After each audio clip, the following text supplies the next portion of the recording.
Acolhicast! Hoje a gente está aqui no terceiro episódio do nosso projeto Acolhicast. Hoje, no nosso projeto Acolhicast de acolhimento de jovens afegãos, a gente queria fazer um episódio sobre o acolhimento de imigrantes e sobre a experiência real deles aqui no Brasil. Por isso, a gente trouxe um convidado mais que especial, o Adel. Bem-vindo, Adel. Obrigado. Para começar, a gente queria que você se apresentasse brevemente, contasse um pouco sobre como foi sua vinda para cá. Boa noite. Muito obrigado pelo convite também. É um prazer estar aqui com vocês. Me chamo Adel Bakur, Adel em português. Sou da Síria, sou da cidade de Alepo. Eu estou no Brasil há 11 anos, vou completar 12 agora, em setembro. Então, muito tempo, muitas experiências, muitas coisas passaram, ainda passam, enfim. Cheguei no final de 2012, com 1 ano e meio, talvez, do conflito na Síria, justamente por não querer me envolver num conflito desse, um conflito armado que, ainda mais na época, não dava para saber, assim, o que pode acontecer, não querendo servir no exército, o serviço é obrigatório lá, então, querendo servir no exército num momento tão complicado assim, a gente decidiu. Na verdade, acabei aceitando o fato, porque assim, na época eu pensava no meu dever como sírio contra o ditador lá, a ditadura e o regime, então assim, para mim muito tempo passou querendo continuar na Síria, A história é um pouquinho longa, mas vou tentar resumir. Ela começa quando meu pai estudou na União Soviética, em 65, e conheceu uma brasileira estudando lá economia e política, e eles casaram e foram morar na Síria, E aí tiveram uma filha, que é minha irmã, e por isso a gente tem uma conexão com o Brasil, Elas moraram 20 anos na Síria, e depois, em 91, vieram para cá, então a gente sempre manteve esse contato. A gente acabou vindo para cá, eu e meu irmão mais novo, você conhece, o Red. Desde então a gente está aqui, o Red meu irmão chegou a voltar um pouquinho e voltar para cá. Não se adaptou muito bem no primeiro ano, eu acredito. E aí tentou uma outra alternativa e acabou voltando para o Brasil. E aí a gente está aqui desde então. Ele é professor de árabe no Abraço Cultural. Estuda artes cênicas na PUC. Acho que ele está terminando esse ano. Estou para entregar o TCC em Relações Internacionais da UFRJ. Escutando sua história e refletindo, a gente pensou que das perguntas mais importantes era quais desafios você enfrentou quando você chegou aqui. Desde que eu cheguei, passaram 10 anos. Muita coisa mudou e melhorou, de fato, em relação ao atendimento ao imigrante e aos refugiados. E na época, a única organização, ONG, que fazia esse tipo de atendimento era a Caritas, que fica no Maracanã.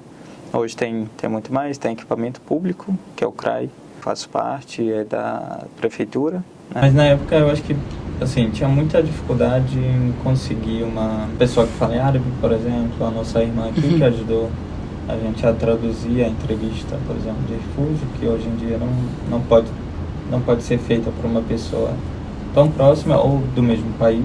O Conselho Nacional de Refúgio evita isso por questões de segurança da pessoa e tudo mais. Também eu acho que direitos e deveres dos imigrantes e refugiados aqui não era algo muito claro. Na época a lei era de 97, hoje é de 2017, foi mais atualizada e hoje em dia tem muito mais movimento, não só social, mas equipamentos públicos para melhorar essas leis. Acho que o mais difícil era encontrar um curso de português. Inclusive era sobre isso que a gente ia te perguntar agora, sobre a dificuldade de aprender a língua, que é muito diferente da sua. E sobre como foi para você conseguir trabalho aqui nos primeiros meses, nos primeiros dias, como foi essa experiência? Como eu falei, a gente veio sabendo que a gente tem minha irmã aqui, a mãe dela como apoio. Então, elas já estavam também perguntando sobre trabalho, sobre essas coisas. Português é uma língua muito diferente do árabe. Apesar que tem muitas palavras de português que são do árabe. Eu acho que são mais de 3 mil palavras.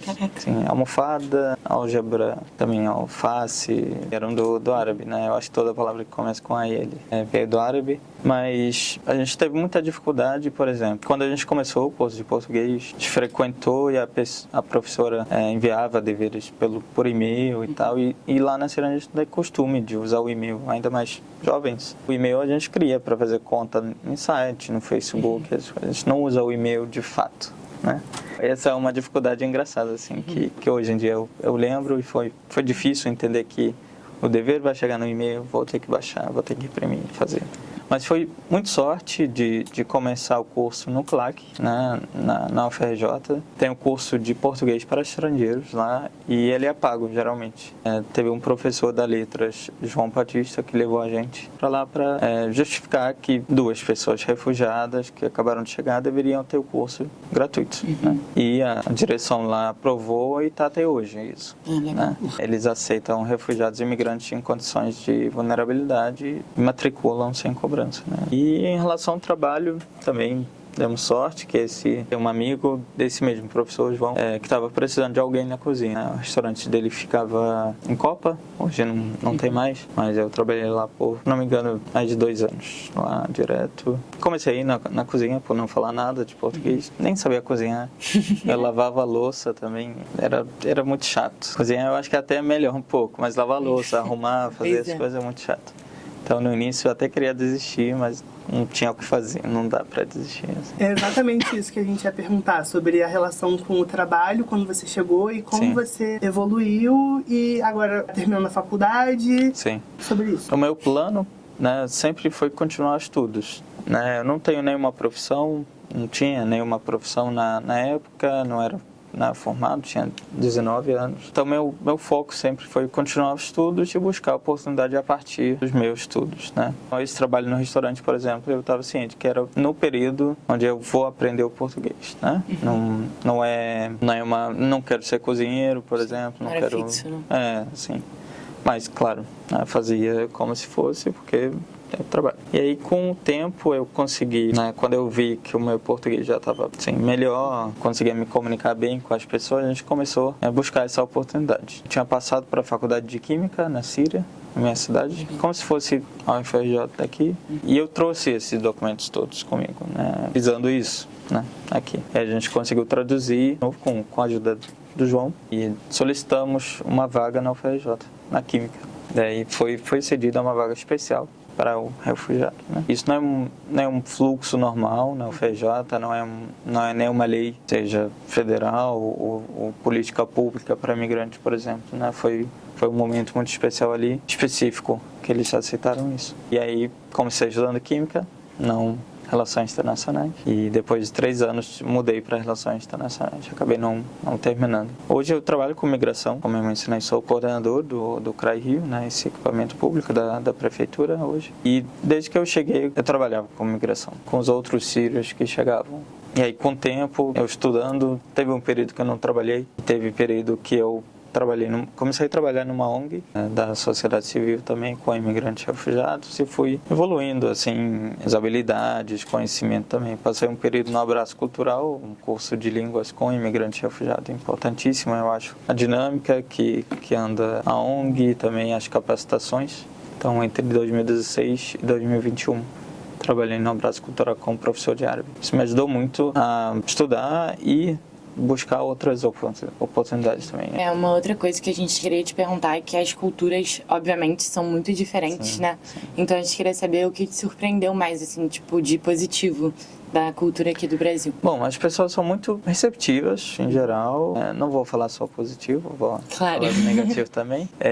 Mas as pessoas sempre, assim, dão atenção, eu notei, né, que as pessoas dão atenção, assim, para uma pessoa perdida, às vezes, que não é daqui, principalmente, as pessoas fazem um esforço para dar atenção, para entender se a pessoa não fala português, para ajudar ela. Isso foi muito bom. A gente percebeu também, eu e meu irmão, que a sociedade é muito aberta, né? Nem todos os tempos acolhedora, mas ela é aberta. Tem espaço para todo mundo do mundo inteiro poder morar no Rio, poder morar no Brasil. Isso é importante. E quando você falou sobre você estar terminando seu TCC, eu fiquei pensando quais são suas expectativas para o futuro. Se você quer continuar trabalhando nessa instituição da prefeitura ou se você quer fazer outra coisa? Não, claro, investir, né, na carreira que eu estou agora é meu objetivo principal, né? O meu TCC não é sobre a imigração, não é sobre isso, mas é sobre a Síria, sobre a guerra da Síria. Então pega disso também. O CRAI tem 1 ano e pouco, né? É o único equipamento no estado inteiro do Rio que dá atenção especificamente para a população imigrante. O trabalho não vai se estabelecer em pouco tempo, né? Então eu acho que é muito importante o equipamento continuar e também me interessa muito continuar junto com ele, né? Pretendo fazer mestrado, doutorado aí daqui a 10 anos. Vamos ver onde é que eu vou estar. É importante. A gente queria saber também se você sofreu algum tipo de discriminação aqui em algum momento, ou preconceito. Cara, essa pergunta é muito boa. Daí eu aproveito sempre para falar que eu falo muito bem português, né? Eu sou um cara branco, hétero e que não mora na favela, então eu acabei não sofrendo. Eu acho que muitos preconceitos que outros amigos meus sofreram. Eu fico muito chocado que o Brasil é muito mais machista, racista do que eu imaginava, né? Eu cheguei com um estereótipo um pouco melhor. Mas é isso. Eu acho que o que me marca mais são as piadas de homem-bomba, essas coisas que talvez na época eram mais comuns de fazer. Hoje em dia eu não escuto muito. Talvez eu sair dessa bolha que fazia essas piadas, não sei. Mas eu acho que hoje as pessoas estão um pouco mais informadas, mas ainda falta muita informação. Eu acho que é o que você falou da questão do estereótipo, como o seu, tipo assim, o seu acento é muito bom, essas questões. A minha cara de brasileiro, né? Exatamente, exatamente. Então não tem por que desconfiar desse cara. Assim, né? Exato. Você quer deixar alguma mensagem, indicar alguma instituição que possa ajudar, alguém que possa vir a passar a mesma situação que você, de acolhimento aqui no Brasil? Bom, o CRAI está justamente para isso, tá? Como falei, é do governo, da prefeitura, então é importante a gente fortalecer os equipamentos públicos. O CRAI não faz parte do SUS ou assistente social, mas também é importante quanto.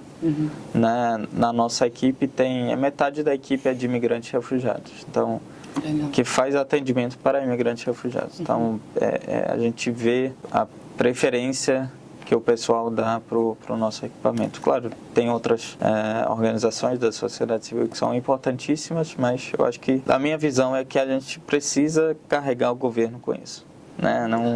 Não sempre jogar para a sociedade civil, jogar para uma agência da ONU, não. Esse é o papel do governo federal brasileiro. Dar atenção, liberar orçamento para isso e fortalecer. Tem um abraço cultural, eu mencionei o abraço cultural, curso de línguas com imigrante e refugiado, que é muito legal, assim, de saber sobre, estudar com eles também. É mais barato que outros cursos, não tem fins lucrativos, então a própria ONG não precisa ganhar mais do que, muito mais do que paga os professores, né? Acho que é isso. Então é isso, gente. Adel, muito obrigada. Me chama para falar mais. Falei foi pouco. Muito bom, foi muito Queria bom. falar mais. Tchau.